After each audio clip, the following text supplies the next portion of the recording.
What's going on, guys? Good to be back with you on another episode here.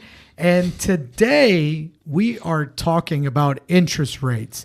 And right now, that's the big topic of conversation. Yes. And a lot of investors and just regular home buyers are kind of freaked out about what's happening with interest rates, especially given that they've risen at the fastest rate. Scary. Over the entire history of interest rates. And just to give everyone kind of a background of what we're talking about the federal funds rate. Yes. And that's what they're trying to use to control inflation. Interest rates were literally at zero during COVID. And right now we're nearing 6%. And it happened over a period of about a year.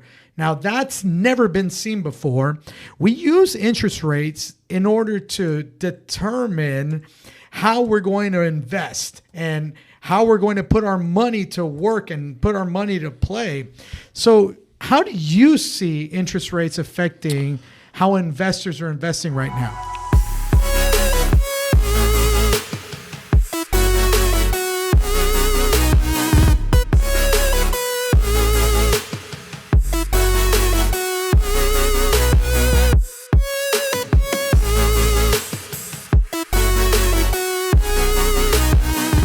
So we're kind of in a weird place right now because the effects have not happened yet. Yeah. So we are still living in limbo. So I stopped buying in December, November, December. I stopped buying. I'm like, I'm going to wait until, to see what's going to happen. I don't want to end up in a situation where I can't refinance and be stuck in a deal. And all of a sudden the values change like that. We have one builder in the neighborhood who's going under and he sells a property, a duplex or a triplex, and all of a sudden the comp changed because of this individual. So then I realized, I'm like, hey, man, I'm never going to be able to just guess this business we're not going to be able to essentially guess where the interest rates are going to go. So as investors, we just have to buy so deep that it doesn't matter, and put a buffer in the buying for the interest rate. So we underwrite our deals right now at 8.5% rate, and we put a 10% vacancy. That way we feel comfortable with that deal. That way we're not going to be struggling in the future to refinance or, the rate's 8. Oh my God, the world's ending. No, we really underwrote it with that criteria. 8.5%, 10% vacancy. And if it doesn't work, we don't even touch it, or we just sell it off and let someone else that's a speculator invest and buy it. Oh, absolutely. And I think that a lot of people have to really understand how big of a difference even 1% makes on a big portfolio. Because massive. When you're talking about a $100,000 house, 1%, it's $1,000. You can survive $1,000. But when you're talking about $1 million portfolio, the syndicators are the ones. That's 10%. Or man, a $10 million portfolio, you're talking about $100,000. $100 million portfolio, you're talking about $1 million in interest on 1%. And we're not talking about a rise of 1%. We're literally talking about the difference between a prime rate where people were borrowing at 3.5%, 4% interest, and now that same prime rate is at 10% interest. So we're talking about a spread of 6 to 7 points. It is insane. Exactly.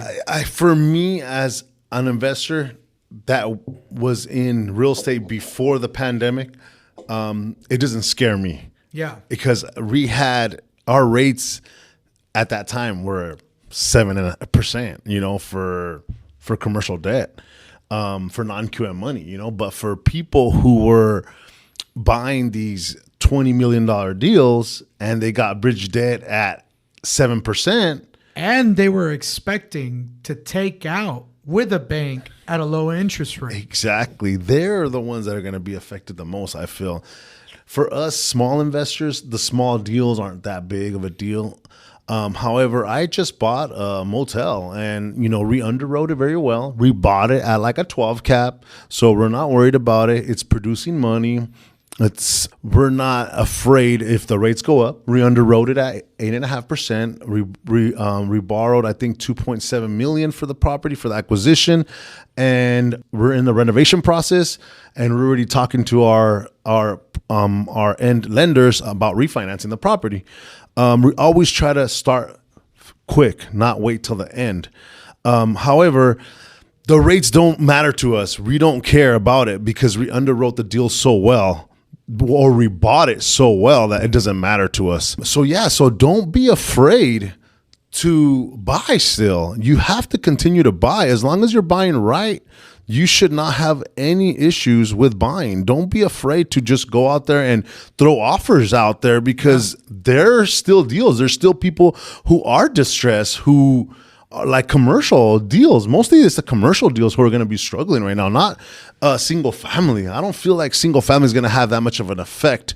Well, if you're a rental investor in a single family space, I don't really think you have that much to worry about. But if you're in the commercial space, in the multifamily, you do have to start looking at what cap rate is my value going to give me property? Is my property going to be valued at? Yes. And people have to understand where those cap rates come from. So if the Fed fund rate is at 6% and you can go get a 10-year treasury that's paying a yield of 5%, you're not going to buy even an A-class property at that same 5%. No, you're not. So it doesn't make sense. No. So money is going away from these bigger assets and going into more of like you just said. I have an account with Veritex, and I negotiated with them to give me, I think, 3.5% per month. So I literally just leave my money there and I make cash flow without doing absolutely nothing. So imagine if I would get 5% on my money, it's even better. The only difference is that people don't get is the actual appreciation of property, the pay down of the property. Yeah. So yes, these people are putting their money into a 5% a bond or whatever you want to call it, but they're not getting they're not buying a piece of Houston because Houston has so much to grow. I keep on preaching this to everybody that I know. Houston is growing and growing and growing. You can just see over the last 6 years that I've been here, just in certain areas, I see so much growth. There's so many apartments being built everywhere. There's houses being built in areas that nobody wanted to live, quote unquote. And now you're seeing, I feel like it's more like the immigration. All this immigration of Hispanics that are moving out here are just creating jobs and growth and opportunity for us to be able to own real estate and continue to appreciate, because it's all about supply and demand, and there's more people here. It's going to be worth more in the future. So if you're looking more towards the long run as a business owner that you need money to invest in, it's a perfect place to put your money in. It's not really right now the time for a newbie investor who wants to go into commercial real estate and do 100% financing, do the method. It's not the time to do for me, I don't think it's the right time. And I probably should have not said that, but I said it. But I think you're right. I think that people have to be careful right now. And if you're trying to use methods from a year ago today, you really have to rethink those methods and say, are they still valid, or are those methods invalid at this time? Are those cap rates I was buying at invalid? Is the way that I'm valuing my property invalid? Because all that comes to play when it comes to those interest rates. And I keep hearing people say, well, interest rates are coming down next year. When interest rates come down, I'll be in a great position. No. And in my eyes, that's worse than speculating. Yes, it is. But if you're a business owner and you have a lot of money in your bank and you're cash flowing, your business is cash flowing, and you don't know what to do with your money, that is the person that should be investing right now when everybody is fearful. That is the time. But not for some guy that is just starting in real estate and he has $40,000 in his bank and that's his life savings and he's trying to get started. I would suggest go to single family. It's more safe. It's a space where, I don't think the values in single family are going to go down as much as everybody's saying, because there's so much demand for housing Absolutely. in Houston. We're still growing. And even though the world's ending, we are renting out places fast, especially houses, properties that have like their own little space. People like those, which Hispanics love.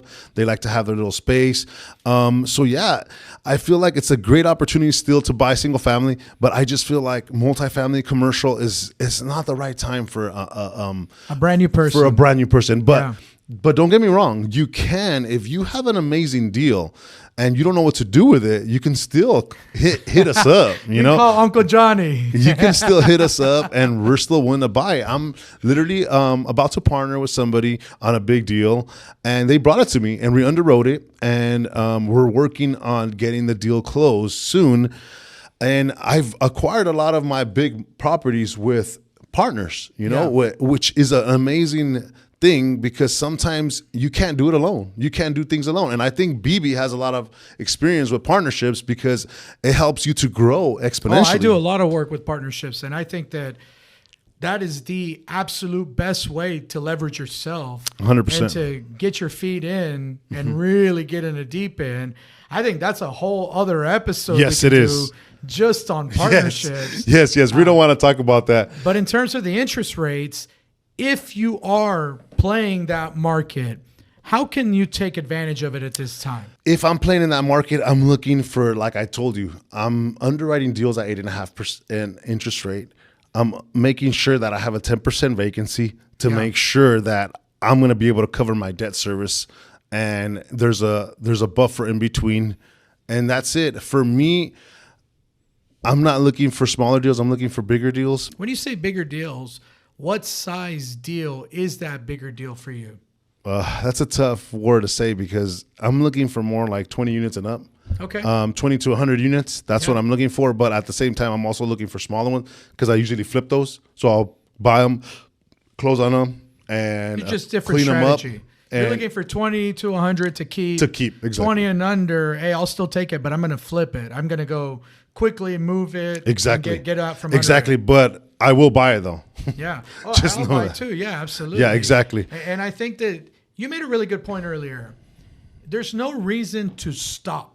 There's no you reason can't. to say, oh, I'm just not going to invest. This is just an opportunity to adjust your underwriting criteria, to adjust your exit strategies. Exactly. And to look at the market a little bit different. Way and say, different. This is not a rising rent market anymore. This is not a low Appreciating interest market. rate Even market appreciating anymore. market. This is not an appreciating No, market. it's not. And we have to be okay with that Yes. when we're buying the deals. Exactly. And especially if you do buy single family though, make sure you underwrite it with a with an appraisal like margin, meaning like you might think that it's going to appraise at 190, and it And comes interest rates in go up at- another 0.5%. Exactly. And all of a sudden, that 190 might be 180. or less. Yeah. Which happened to me in 2020. Yeah. I literally thought that my houses were going to appraise for this, but during that weird time in 2020 when nobody was buying, the comps started going down, and they're starting to be really bad comps. So then my appraisers were being told, I'm very positive they were being told by the lenders to be conservative in their appraisals. So my appraisals came in low. And what happened?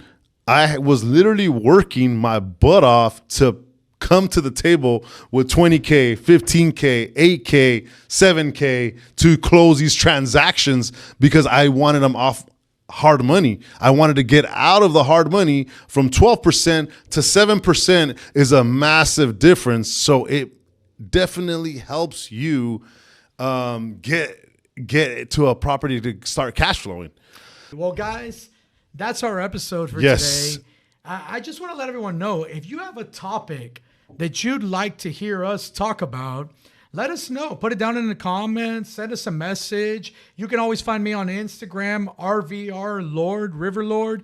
You can find Jonathan on Instagram at HTX One Day Closer. That's ONE, not the number one. correct? Yes, Yeah, O-N-E. O-N-E, Day Closer. Yes. And we'd love to get your feedback here, the things that you want us to talk about. Make sure you subscribe to the podcast. Yes. That way we can start to build a following here. Yes, and please. If you ever have any deals that you want underwritten, or that you may be looking for a partner, or you may be looking for funding, or whatever it may be, feel free to reach out. Yes, That's please. what we do for a living. Exactly. And it just makes sense for everyone out there to come to the people who know what they're talking about. Exactly. And we're amazing at structuring deals, because that's how you make money, by structuring the deals, by getting creative and talking about different ways to close a transaction, creative ways of closing transactions, which is the most important thing. And if you do a deal or two with us, you can also continue to go on your journey. A lot of people don't get it, but I used to partner with people, and I partnered with them. They had money, I didn't have money, so they would do the stuff for me. I mean, they would put money down for me, and I would do all the work. And then I got to the point where I didn't need them anymore. And it's the same thing with us. You could partner with us, and just because you partner with us, you're not married to us, you can go and do your own thing, which Absolutely. is the point of growth, is for you to move on and start your own. All right, guys, we'll catch you on the next one. Thanks for listening.